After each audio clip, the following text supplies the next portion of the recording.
नमस्कार मित्रांनो, रोज काजल ब्लॉग करते, पण आज मी करतोय फर्स्ट टाइम. सुरुवात सिंपल आणि इझी ठेवतोय. आज मी गावी आलोय वाडी पूजेसाठी. काजलला आणि इराला तिच्या मम्मीकडे सोडून आलो. थोडा मिस करतोय, पण गावची वाईब एकदम मस्त आहे.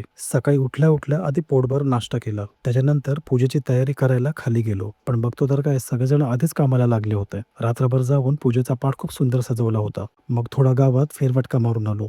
कुठे आंबे आणि काजू आहेत का ते एकदा चेक करून आलो. पूजेच्या आधी देवाला गारणं घालायची पद्धत असते आणि महत्त्वाचं म्हणजे पूजेसाठी माझे आई पप्पा बसणार होते. तेही सर्वांचा आशीर्वाद घेऊन पूजेला बसले. मग आम्ही पण रेडी झालो. सर्वजण पूजेच्या मंडपात येऊन बसले. पूजा सुरू झाली. त्यानंतर जवळजवळ 1 तास आरती झाली. आरतीनंतर दिंडी सुरू झाली. लहान मोठे म्हातारे सगळेच नाचत होते. फुल एनर्जी आणि फुल मजा. मग वेळ झाली जेवणाची.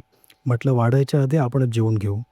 जेवणात मस्त डाळ, भात, भाजी, कोशिंबीर, पापड, लोणचं आणि जिलेबी होती. एकदम गाव स्पेशल जेवण. त्याच्यानंतर गेलो होळी लावायला. आजचा तिसरा दिवस होता. हाक मारत होळी पेटवली आणि आमच्याकडे या अशा आमट्या वाजवतात.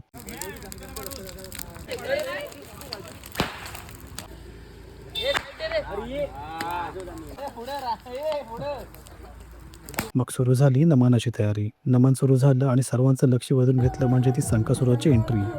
यमाने रेड्यावरून घेतलेली पब्लिकमधून एंट्री. वासुदेवाचं गाणं, राधाकृष्ण आणि गवळींचा डान्स. सगळ्यांचे एक्सप्रेशन कमालीचे होते. असा होता आमचा गावचा दिवस. फुल भक्ती, फुल मजा आणि फुल एनर्जी.